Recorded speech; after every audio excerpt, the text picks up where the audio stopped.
Welcome back to this episode of Three Ball Math Guys. This episode, we are talking with our friend Corey, who is from south of South Dakota, and we're going to look at something called Math Atheist. What's on a math atheist's mind? So, be some challenging things here today, but welcome back to this episode of Three Bald Math Guys.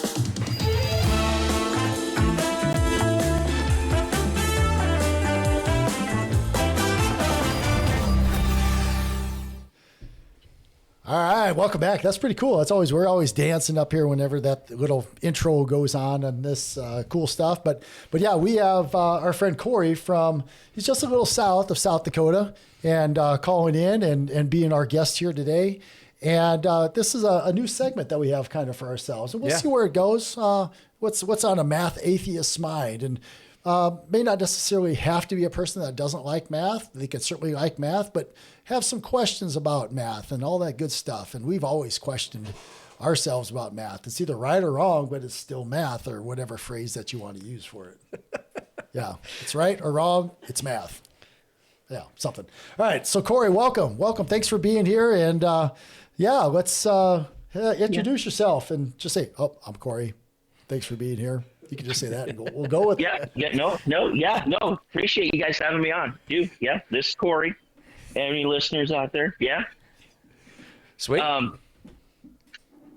We got all the listeners, we got all the viewers, and so everything that we've got going on here, we've got our cameras going on, and of course we've got Corey just via phone. And if we have other listeners that want to be on our podcast at some point, just let us know. Send us an email at threeballmathguys@gmail.com, and we'll work with you. We'll get you on the episode, and we'll see what happens. Yeah. So, Corey, you got any mathematical thoughts on your mind?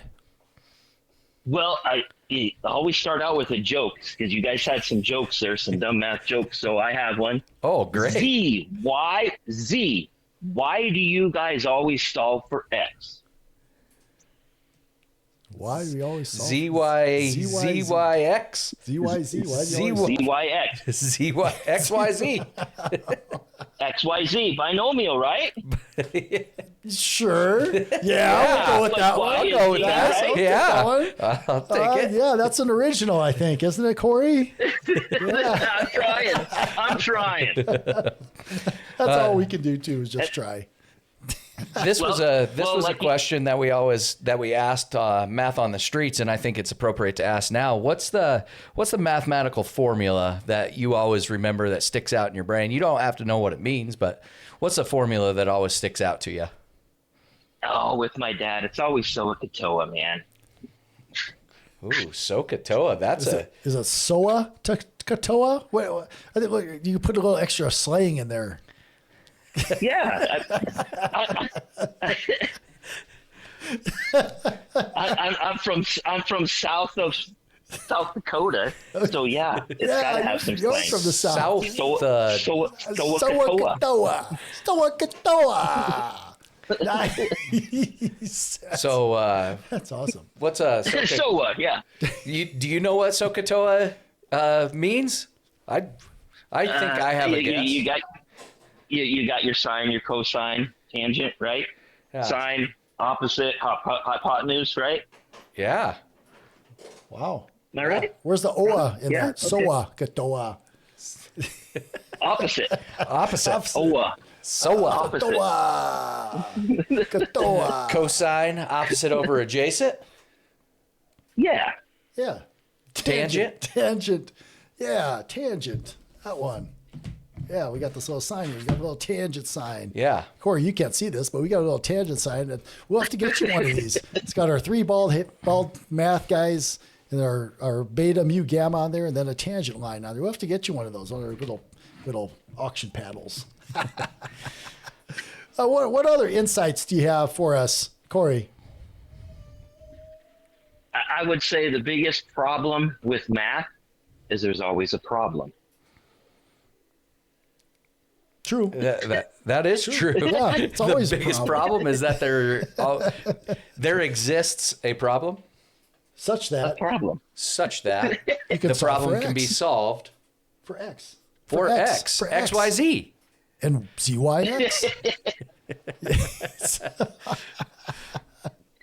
Oh, that's good stuff.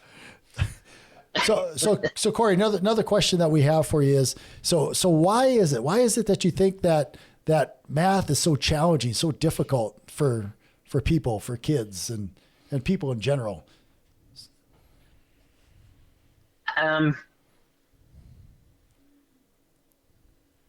Well, you know what I brought up, what's everyone kind of doing now? Doing Common Core math now?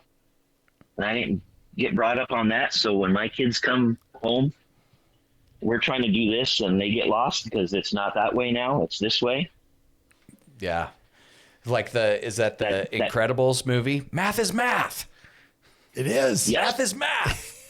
Yeah. So the difference in teaching and learning styles now as compared to in the 1900s when we were in high school. Yeah, when I was in school. Correct. The early 1900s, because I was born in 1907. I was in the late 1900s. Yes. So what other insights, what other questions do you have for us, Corey? Making me ask questions. Oh. All right. What's on your mind? What's on the math atheist mind? No, actually, I had a few because I put some in there. So I'll go ahead and ask those. Yeah. You know, why do they call it the whole 9 yards? Ooh. That's a good question. Well, I would guess that 9 yards was a standard unit of measurement of something. Yeah. For what? I have no idea. For what? Do you know the answer to this, Corey? Yeah, it's got something to do with construction, I bet. It has. It's construction. Yeah. But everyone thinks football because they go, football, it's 10 yards. Why would they say the whole 9 yards? So 9 yards. Because everyone reverts. Yeah. That makes sense. Yeah, because it's kind of funny when you think about like pouring concrete, for example, when they just talk about yards. Mm-hmm. Well, yeah, dealing with that as far as what they're talking about cubic yards. Mm-hmm. And yep. so it's just understood. So all these different types of slang and understood terms that are out there. Yeah, that's a good one. What else you got? Baker's dozen. 13. I know that a baker's dozen is 13. Why is it 13? It's a great question, Corey. Let's see here. I'm gonna go with pull an answer out of air. People ordered a dozen, and so a baker's dozen. They made 13 just to check one. Oh, I think that's right. Well, is that close? I think I've got an answer. Oh, do you? Okay, I think so. Well, remember. Well, actually, we stopped by the donut shop this morning on our way up here, and of course, donuts have holes in them. Okay. And I think because after you take the holes out, the bakery would make an extra donut out of the middles. The middles, and that's how they got the 13. I don't know. That's an assumption. That's a good guess. Corey, do you know the answer? In the ballpark, Corey? Yeah. That's a really good one. I mean, I sit here as a conspiracy theorist, and you can go back to medieval times. Was it 13 because the king wanted you to taste one so we knew he wouldn't be poisoned? Ooh. Yeah. I like that. I like that answer. I'm going to go with that. Yeah, that's sure. That's a way cooler answer than our answers. Yep. Taste testing. Yeah. Poison testing. I like Rob's though because waste not, want not. So you get all your money's worth on making probably another donut. Yeah, absolutely. Yeah, I like that. That's a great question. Yeah, that is a great good idea, one. concept. Yeah. What else do you have? You said you had a few of them. Do you have any more? No. Okay. Now it's time for us to fire some questions at you. Hope you've been studying. Yeah. You've only known that you're going to be on the show for about 12 hours. So I noticed you're cramming pretty hard overnight. Most favorite math subject and least favorite math subject. Oh. Most favorite, I would say I liked it when you got graphs out and stuff, so you were working with slope. Okay, so probably like Algebra 1, maybe Algebra 2. I liked trig was pretty fun. Okay. That's Don't hear the least favorite would be when you start throwing numbers in with on the physics side, because I didn't like that. The application side, yeah.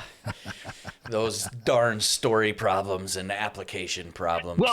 Well, no, I didn't mind. I didn't mind story problems. I'm just saying physics in general when you're going a lot of too many letters. You got the F, and you got a lot of that. Story problems were easy. You just take the story out of it and just solve the math. Don't worry about Jessica and Tom and this and what they got. Just do the math. I don't care where Jessica went shopping. I just care that she had 5 apples. Exactly. You got any questions for Corey? Yeah. So when we did the Math on the Street episode, of course, Professor Jordan was asking several questions. We all asked several questions. But what is one of those areas that you think that could be maybe a little in mathematics that could be de-emphasized? So if we didn't have to deal with this anymore, this subject or this concept anymore, we would still be just fine. The world would still be functioning, and we would be just fine without having to deal with this. That's a hard question. Yeah, thanks,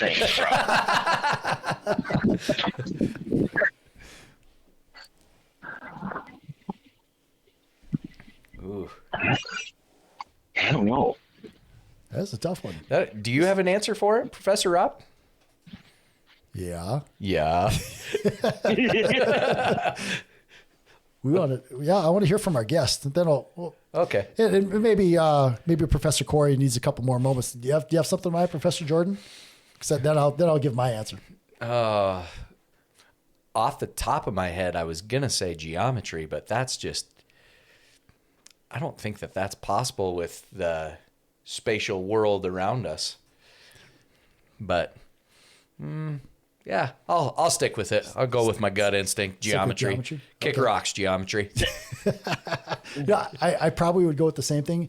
If, for example, we're teaching stuff, that's probably the first thing I get rid of. But when you go back, geometry is the first thing that was being taught, and the first thing that was kind of discovered with Thales. Thales was the father of geometry. A little history lesson for you. But then you've got Euclid, and just like what you're saying, if we didn't have geometry, we're gonna have things falling out of the sky that we try to put up into orbit or put out into space, and because we won't be able to figure those things out. But it comes back to that physics deal. But we have to have geometry. But if there's something that we're gonna stop teaching, we'll stop teaching geometry. Yeah, I'd say proofs, especially. teaching. People say, let's not deal with the proofs. Yeah, we're okay with the hyperbolas and parabolas, but let's get rid of the proofs. Professor Corey, what do you think? What do you think about that? Do you want to hop on this geometry hate bandwagon? Well, then you could go ahead and throw that out, because you said that stuff would be falling out, but would it really? Because isn't the world flat?